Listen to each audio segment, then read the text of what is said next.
पाकिस्तान में load shedding की बुनियादी वजह वो ये है कि RLNG जो है वो नहीं आ रही है। 2026 में आपने RLNG से कोई अराउंड 15% बिजली बनानी थी। 24 घंटे का 15% कोई 3.5 घंटे की लोड शेडिंग।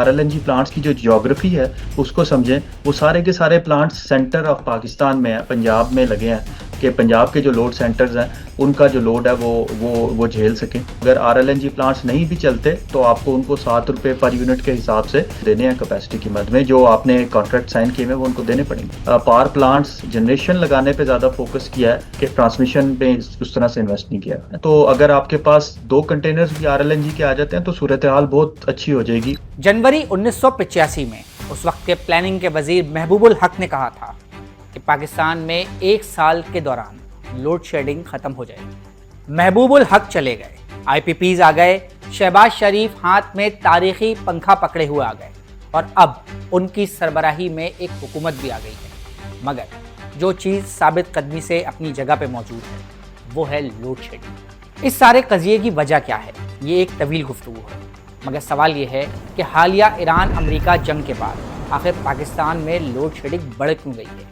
खुसूसन पाकिस्तान के सूबे पंजाब। पाकिस्तान में लोड शेडिंग की जो सब बुनियादी वजह है वो ये है कि RLNG जो है वो नहीं आ रही है। और अगर आप नेपरा का पावर परचेज प्रोजेक्शन का डॉक्यूमेंट देखें तो इस 2026 में आपने RLNG से कोई अराउंड 15% बिजली बनानी थी। और 15% का मतलब है कि अब चूंकि RLNG नहीं आ रही थी तो 15% का मतलब है 24 घंटे का 15% कोई 3.5 घंटे की लोड शेडिंग। और ख़ास तौर पे RLNG जो है वो आप नॉन सोलर आवर्स में यूज़ करते हैं। अगर आप पिछले साल का पैटर्न देखें RLNG जनरेशन प्लांट्स का, तो वो शाम के औकात में या आपके जो पीकिंग आवर्स हैं उसमें यूज़ हुआ है, तो दैट्स वाई आपको प्रॉब्लम है। और दूसरा ये कि RLNG प्लांट्स की जो ज्योग्राफी है उसको समझें, वो सारे के सारे प्लांट्स सेंटर ऑफ पाकिस्तान में है, पंजाब में लगे हैं कि पंजाब के जो लोड सेंटर्स हैं उनका जो लोड है वो झेल सकें। मगर सवाल ये है कि क्या अगर कतर RLNG की सप्लाई न होने पर फोर्स मेजॉर का ऐलान कर देता है तो क्या हम भी RLNG पर चलने वाले प्लांट्स के कैपेसिटी चार्जेस रोक सकते हैं?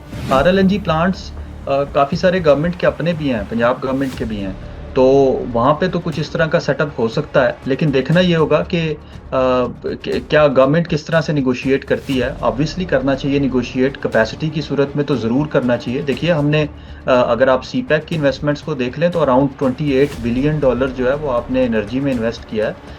और वो सारा का सारा डेट फाइनेंसिंग है और कंज्यूमर्स ने वो डेट पे करना है, अभी भी वो पे कर रहे हैं। आप नीलम झेलम को देख लें, कंज्यूमर्स ने वो पे किया, इसलिए पे किया कंज्यूमर्स ने कि जब हमें ज़रूरत हो हम कैपेसिटी की फॉर्म में वो इलेक्ट्रिसिटी जनरेट कर सकें। अब चूँकि वो इलेक्ट्रिसिटी जनरेट नहीं हो पा रही या उसकी जो भी रीज़न्स हैं, एटलीस्ट हमें मिनिस्टर साहब ने अपॉलोजी तो कर ली लेकिन उसकी रीज़न ज़रूर आनी चाहिए कि आप क्यों नहीं जनरेट कर पा रहे। हाइड्रो की रीज़न उन्होंने बताई, बाकी प्लांट्स की ज़रूर बतानी चाहिए। तो ये जो कॉस्ट एंड बेनिफिट है कि आपने $28 बिलियन जो है वो इन्वेस्ट किया डेट बेस्ड फाइनेंसिंग पे, उसका मुहासबा ज़रूर होना चाहिए ताकि आप फ्यूचर के लिए सबक ले सकें। और फिर आपको इनके साथ रीनिगोशिएट करना है पावर प्लांट के लिए।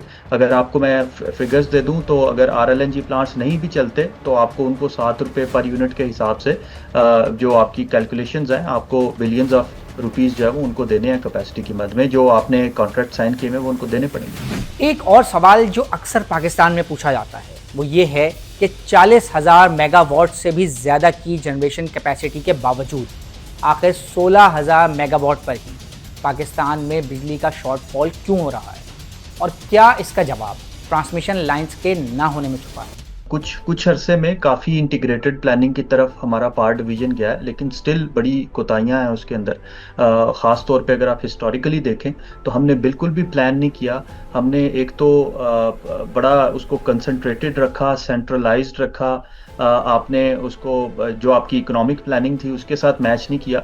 और दूसरा ये कि आपने कोशिश की कि जो लोड है आपका, जो इलेक्ट्रिसिटी कंजम्पशन है वो सेंटर में रहे, आपने उसको डाइवर्सिफाई नहीं किया। जनरेशन शायद हमने डाइवर्सिफाई कर दी क्योंकि आपके जनरेशन सोर्सेज जो हैं वो साउथ में है या नॉर्थ में है, लेकिन जो आपका कंजम्पशन पैटर्न्स हैं वो मुल्क के सेंटर में है। अगर आप थोड़ा सा डेवलपमेंटल जो इक्विटी है उसको भी इंश्योर करते तो शायद ये हालात ना होते। तो आपकी बात बिल्कुल बजाय है कि आपने जो जनरेशन प्लानिंग की है, जो आपने एनर्जी की प्लानिंग की है, वो इंटीग्रेटेड वे में नहीं की, इक्विटेबल वे में नहीं की, और वो शायद कैपेसिटी फोकस ज़्यादा रही है। ख़ास तौर पे अगर आप उसको ट्रांसमिशन और डिस्ट्रीब्यूशन के पॉइंट ऑफ व्यू से देखें तो हमने पावर प्लांट्स जनरेशन लगाने पे ज़्यादा फोकस किया है, ख़ास तौर पे अपना पीएसटीपी फंड्स यूज़ करके। ट्रांसमिशन पे उस तरह से इन्वेस्ट नहीं किया है। ईरान की जानिब से आबना हर्मस खुलने की खुशी चंद घंटे की साबित हुई, मगर सवाल ये है कि क्या अगर आबना हर्मस खुल जाए और कतर अपने एलएनजी प्लांट्स पर हमलों के बावजूद सप्लाई को जारी रख सके तो क्या पाकिस्तान में एनर्जी का क्राइसिस जल्द हल हो जाएगा? देखिए, गिवन द सिचुएशन, आपके ये वाले जो महीने क्योंकि कम डिमांड वाले होते हैं, आहिस्ता आहिस्ता डिमांड ऊपर जा रही है। आपके जो पीकिंग आवर्स हैं, तो अगर आपके पास 2 कंटेनर्स भी आरएलएनजी के आ जाते हैं तो सूरत हाल बहुत अच्छी हो जाएगी। ख़ास तौर पे जैसे जैसे आपका जो हाइडल का जनरेशन है वो ठीक होना शुरू होगा, बढ़ना शुरू होगा, तो ये सिचुएशन वो ज़्यादा अच्छी हो जाएगी। लेकिन अगर ये प्रोलॉन्ग होती है या अनसर्टेनिटी की सिचुएशन रहती है, या हमें चूँकि पाकिस्तान एक डिप्लोमेटिकली बड़ी अच्छी पोजीशन में है, तो होपफुली हमें प्राइस जो है वो वही मिलेगी जिस पे बात की गई, तय किया गया था, मतलब पुरानी प्राइस मिलेगी। लेकिन अगर खुदा न खास्ता ऐसा होता है कि आपको स्पॉट प्राइस मिलती है या आपको ज़्यादा प्राइस मिलती है, तो उससे आपके बिल्स जो हैं वो बढ़ने का खदशा है। माहिरीन ये समझते हैं कि अगर पाकिस्तान अपने तवानाई के मसाइल को हल ना कर सका तो ये एक ऐसा सेक्टर है जो पूरी पाकिस्तानी मईशत को लेकर ज़मीन पोस हो सकता है। जी, बिल्कुल दिया है जी। देखें, आपकी इंटीग्रेटेड प्लानिंग का फुकदान है, और सिर्फ ये नहीं कि आपके पावर डिवीज़न और इकोनॉमी जो है वो शायद तालमेल के साथ नहीं चल रहे। आपके जो हाइड्रो प्लांट्स हैं वो वापडा के पास हैं, आपकी जो के इलेक्ट्रिक है उसके अपने मसाइल हैं, आपके पास नॉन यूनिफॉर्म टैरिफ है, आपको सब्सिडीज़ देनी पड़ती हैं। तो काफ़ी सारी चीज़ें ऐसी हैं जो बजाय इसके कि एनर्जी एक प्रोडक्शन फंक्शन में इनपुट के तौर पे आए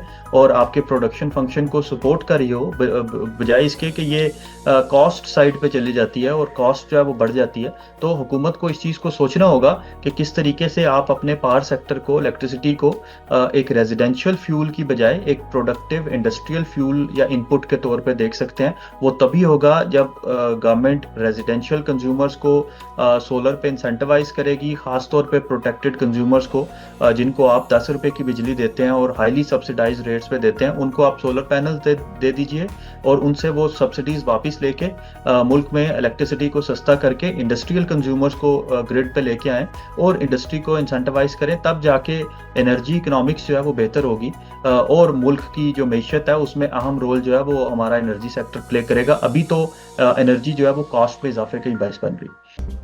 मज़ीद न्यूज़ अपडेट्स और डिजिटल स्टोरीज के लिए सब्सक्राइब करें डॉन न्यूज़ पाकिस्तान।